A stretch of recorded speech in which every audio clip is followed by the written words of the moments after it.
welcome back. Today we got a treat for you. Today we are doing a triple chocolate cake. But this isn't just any triple chocolate cake. This is a vegan triple chocolate cake. Yep, so thanks Gretchen for talking us through how to do this, and then Missy put her own swing on it. I have to show you this because I've been getting into it at night. I admit it. I noticed. I just picked the edge a little bit. I have problem with like not sleeping and getting up in the middle of the night and eating. So I just want to be honest and say that that's my fault. I did that. But look how pretty that cake is. Now, we'll let her tell you her little spin or twist she did to make this gorgeous cake. And it's pretty cool. I couldn't believe it when she told me. So instead of following the directions on the back of the box, which calls for eggs, I used vegetable oil, the same amount of vegetable oil as it said on the back, 3 tablespoons of applesauce, and 8 ounces of Coke Pop. And you can use any brand that you want of the pop.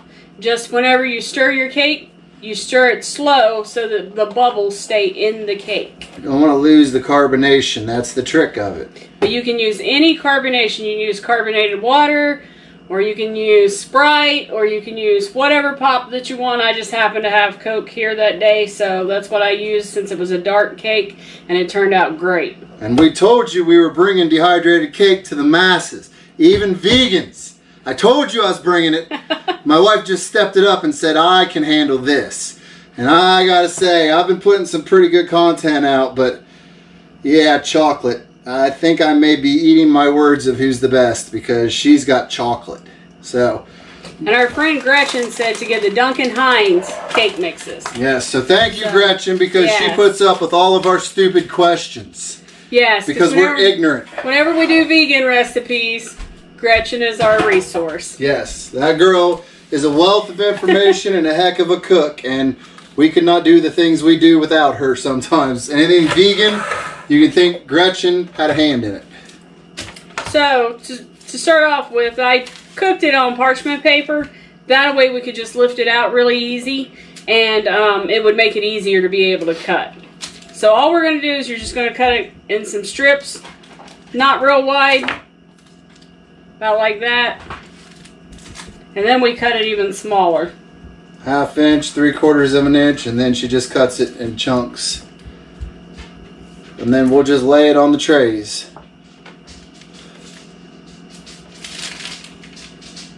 Good. So how was it? Did you like it? Yeah, it's awesome. It's not, the pop makes it so it's not as rich. It's fluffy, but it's, I don't know how to explain it. It's got a different consistency. It looks almost like brownies. It does. It's kind of like a brownie. A thicker, but that's richer chocolate cake. Just cut them in like you did the first one. Because these are going to dehydrate down a lot, I think. But we're just putting these on the tray. And you don't need to put parchment paper on those trays. Nope, we just lay them on there. And there's no rehydrating. I actually had somebody ask, well, how do you rehydrate dehydrated cake? And I went, what? It's like ladyfingers, guys. You just take them, you dip them in your coffee in the morning, or you could throw these in with your oatmeal and use it like our muffin bomb recipe is, or you can sit down and eat them for dessert. I mean, this is pretty much a do anything kind of trail food, whatever makes you happy. I like to eat it as a snack as we're hiking. I like to eat it as dinner. And I'm going to like to eat the chocolate even more. I like to eat it as breakfast with my coffee. Yeah, it is good with coffee. But this is cake. This is real cake. So, with a very odd edge. Yeah, something happened there. It looks like a mouse was chewing on it. Apollo. Yeah, let's blame the dog. No! Stay. Do not jump that fence. He's trying to get it. I mean, he really is. There we go. Alright. Let me help you out some. Hey, why don't you help me out some? So there is no science to this. Just put them on there. Hope it tastes as good as it looks, because it looks really, really pretty. I know it tastes good. And if you make vegan cakes, let us know in the comments what your favorite vegan cakes are. Because we'd like to make more, because we like to be able to take extra things with us on the trail to share with everyone whenever we go hiking. Yeah, we like to, you know, try this, try that. If you go hiking with us, prepare to just have us walk up and be like, here, try this. Tell us what you think. I do that at my house when my kids come over, except the difference is I don't give you a chance when you're my kids to say, no, I don't think I'll try that. I just walk up and stick it in your mouth. If you don't open your mouth, it goes on your face. But generally everything I have is like really, really good. I mean, you don't generally get things that taste bad when I make them. Really good. It's awesome. I do say so myself. It does lean towards a brownie, but there's something about that pop. You know what it is? It tastes like a cross between a brownie and a cupcake. That's what that is. So, we're going to dehydrate this. Basically, the best way I can tell you is when they're like croutons where they go snap, that's when they're done. So I'll let you know how long it takes in ours, but I got chocolate everywhere. All right. You got chocolate everywhere. We're going to get this going. We'll be back later. All right. So, time to see how our vegan triple chocolate cake turned out. It smells amazing.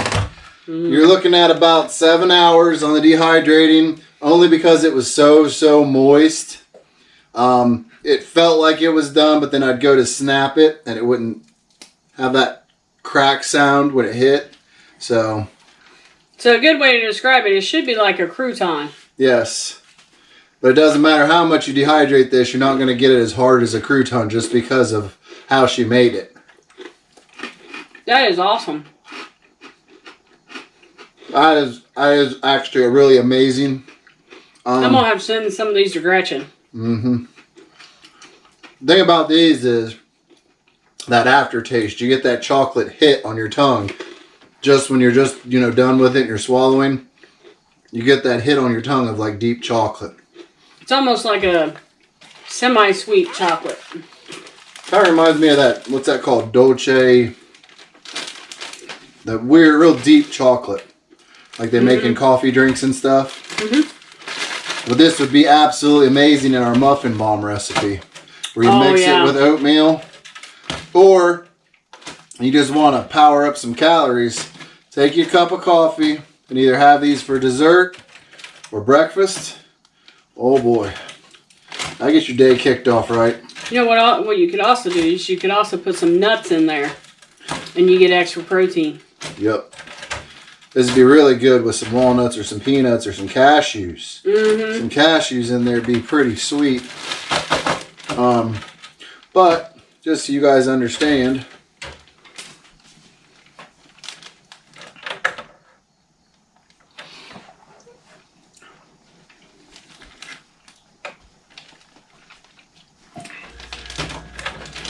really good. and these are mine. Those are yours. She says that now and she'll be whining with her puppy dog eyes later on the trail.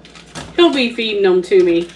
That's probably true. He feeds me all his food. I'll be like, honey, I'll give you a chocolate piece if you go another 2 miles.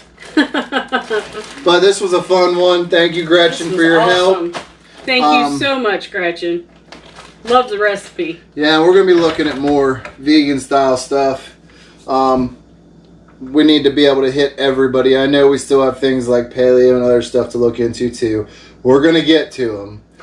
And if you guys have a favorite recipe, put it in the comments below so that if we can figure out a way to do it, we'll give it a shot. Yeah, or we may spin it in our own direction. You know what I mean? To make it You may be like, my favorite food is Cheetos, and we come up with Cheetos chicken. So if you give us an option of something to look at, we'll try and spin it off into something else. But until next time, I'm Tony. I'm Missy. And the best food is mine. We'll see you guys in the next one. Give it back. No. Give it back. It's mine.